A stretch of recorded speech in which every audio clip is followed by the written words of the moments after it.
তো hello everyone, কেমন আছো তোমরা? বরাবর মতন তোমাদের জন্য আবারও তোমার ঘিরে আমি গল্পটি নিয়ে এসে বললাম। এই গল্পের আজকে লাস্ট এপিসোড। আশা করছি এই লাস্ট এপিসোডটা তোমাদের কাছে অনেক ভালো লাগবে। তো বেশি কথা না বাড়িয়ে ভিডিওতে যাওয়া যাক। আয়ান, তোমার সব খেয়াল আমি রাখবো, তুমি কোনো টেনশন করো না। কিন্তু আমি এখন অনেক টায়ার্ড হয়ে গেছি। প্লিজ এখন আমরা আপাতত গল্প না করে যদি ঘুমাতে যেতাম তাহলে একটু ভালো হতো। বাসর রাতে গিয়ে ঘুমায় নাকি?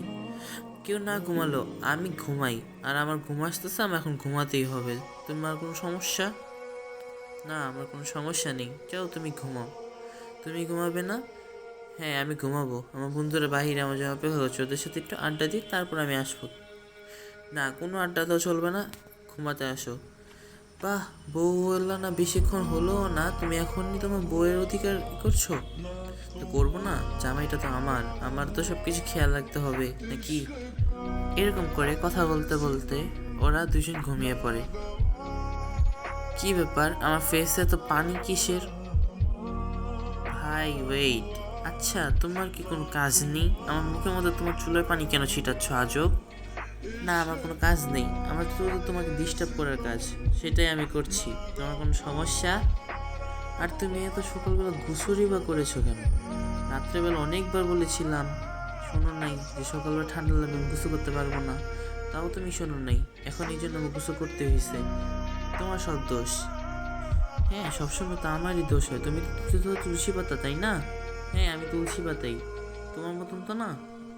আচ্ছা, আপাতত ঝগড়া না করে জলদি চলো, নিচে চলো। ফ্রেশ হও, যাও আয়ান, যাও ফ্রেশ হও। আচ্ছা বাবা, উঠছি। এখন উঠো। ওকে ওয়েট, না উঠেছি, এবার শান্তি। এখন যাও।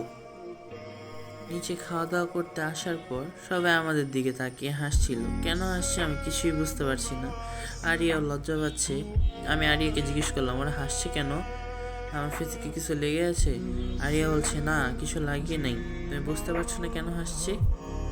আমি আসলেই বুঝতে পারছি না আরিয়া, কেন হাসছে ওরা। থাক, বুঝতে হবে না, এখন চুপচাপ খাও। বাবা মার সামনে এভাবে কথা বললে তারা অন্য কিছু মনে করবে। আয়ান, চলো আমার বাপের বাড়ি চলো। বাপের বাড়ি মানে তোমার বাপের বাড়িতে আমি কেন যাব এখন? ও মা, আমার বাপের বাড়ি কি এখন তোমার বাড়ি না? হ্যাঁ অবশ্যই, তোমার বাড়ি আমার বাড়ি সেমই, কিন্তু এখন কেন যাব? কেন তুমি জানো না বিয়ের পর জামাই বউয়ের বাসায় যায়? চলো বেশি কথা না বাড়ি রেডি হও, যাও। আমরা এখানে যে 2-3 দিন থাকবো। 2-3 দিন থাকবো মানে? তাহলে এখানে আমার কাজ কে সামলাবে, আমার অফিস কে সামলাবে ভাই? আজব। আমি এসব কিছু জানি না, তোমার আমার সাথে 2-3 দিন ওখানে থাকতে হবে মানে থাকতে হবে। আয়ান, হ্যাঁ আম্মু, ওকে নিয়ে যেতে বলছি, যা। আম্মু, আমার অফিস, তোর আব্বু সামলে নেবে নে, তুই যা ওর সাথে। ঠিক আছে আম্মু, যাচ্ছি। দেখতে দেখতে জামাই বাড়ি থেকে, মানে আমার শ্বশুর বাড়ি থেকে লোকজন এসে পড়েছে আমাকে নেওয়ার জন্য। তো সুন্দর করে গাড়িতে যেয়ে বসে চুপচাপ বাচ্চাদের মতন চলে গেলাম শ্বশুর বাড়িতে। শ্বশুর বাড়িতে যাওয়ার সাথে সাথেই আমার হবু শাশুড়ি আম্মা, ও সরি, হবু শাশুড়ি আম্মা না, শাশুড়ি আম্মা আমাকে দেখে, ও বাবা তুমি এসে পড়েছো, বসো বসো। জামাই খাতিরদারি শুরু করেছে। আমাকে এক বস্তা খাবার মনে হয় দিয়েছে ভাই, আমি খেতে পারছি না, তাও প্লেটের মধ্যে দিয়েই যাচ্ছে। আর আমার শালিকা, মানে যার সাথে আমার বিয়ে হওয়ার কথা ছিল, কিন্তু তাকে আরিয়া পালিয়ে দিয়েছে তার বিএফের সাথে, ওইও আসে এবং এসে বলে, ভাইয়া কেমন আছেন? ও আচ্ছা, এখন ভাইয়া হয়ে গেলাম আমি তোমার? ছাইয়া ছাইয়া হতে হতে বাঁচলাম, এখনো ভাইয়া বানায় ফেললা এত তাড়াতাড়ি? হ্যাঁ ভাইয়া। আচ্ছা যাই হোক, তুমি তখন কোথায় ছিলা? রুমে ছিলাম ভাইয়া।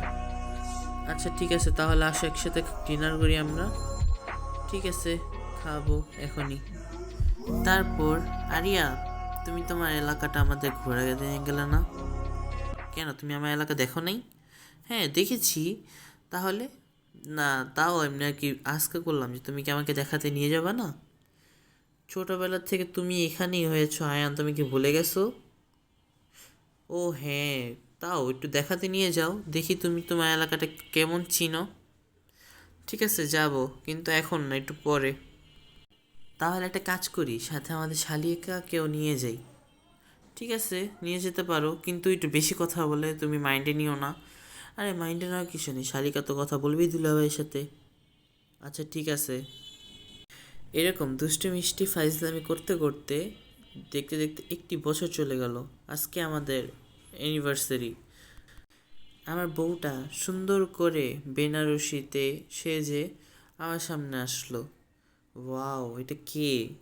পরি নাকি? আসমান থেকে পরি নেমেছে? যা আয়ান, আমার শরম লাগে না? এগুলো বলছো তুমি কেন? তো বলবো না, আমার বউকে বলবো না তো কাকে বলবো? আমার লজ্জা গেলে তুমি বলবা না এসব। আচ্ছা ঠিক আছে, এখন বলো কোথায় যাবে ঘুরতে? প্রথমে আমি আমার বাপের বাড়ি যাব, তারপর এখান থেকে আমরা একটা ঘুরতে যাবো, একটা রেস্টুরেন্টে যাব, খাওয়া দাওয়া করবো, আবার ঘুরতে যাব, আবার ঘুরে এসে আবার রেস্টুরেন্টে যাব। এখান থেকে আমার একটা ফেভারিট চাউমিন নিব, ওইখান থেকে ফুচকা খাইতে যাব, ফুচকা খেয়ে এসে আবার আমরা ঘুরতে বেরোবো। আচ্ছা ওয়েট ওয়েট, থামো। বুঝতে পেরেছি তুমি কোথায় কোথায় যাবা। তাহলে লেট করে লাভ কি, চলো না চলে যাই। আচ্ছা ঠিক আছে, যাচ্ছি, এরকম রাগ হয়েও না। তো দেখতে দেখতে আমাদের বিয়ের 3.5 বছর হয়ে গেল, এবং আমাদের একটি বাবুও আছে। মানে আমার একটা ছেলে হয়েছে কিছুদিন আগে। তো আমাদের ছেলেটির নাম হচ্ছে আরিয়ান। ও আজকে 1 বছর পূরণ হলো। আমাদের বাসায় সব ফ্যামিলি মেম্বার ঘুরতে আসলো। বলতে গেলে আমাদের একটি সুখী শান্তিতে পরিবার বসবাস করছি আমরা। আমাদের এবং আমাদের বেবিকে দেখতে আমার ফ্যামিলি সব মেম্বার আসছে। সো গাইস, দেখতে দেখতে আমাদের এই পর্বটাও শেষ হয়ে গেল। আশা করছি তোমাদের কাছে এই গল্পটা অনেক ভালো লেগেছে। যদি ভালো লেগে থাকে তাহলে একটা লাইক অ্যান্ড কমেন্ট করে জানিয়ে দিও, অ্যান্ড একটা সাবস্ক্রাইব করে দিও। তো আজকের জন্য এই গল্পটা এখানেই শেষ করে বিদায় নিচ্ছি। দেখা হবে তোমাদের সাথে অন্য কোনো নতুন গল্প নিয়ে। আল্লাহ হাফেজ।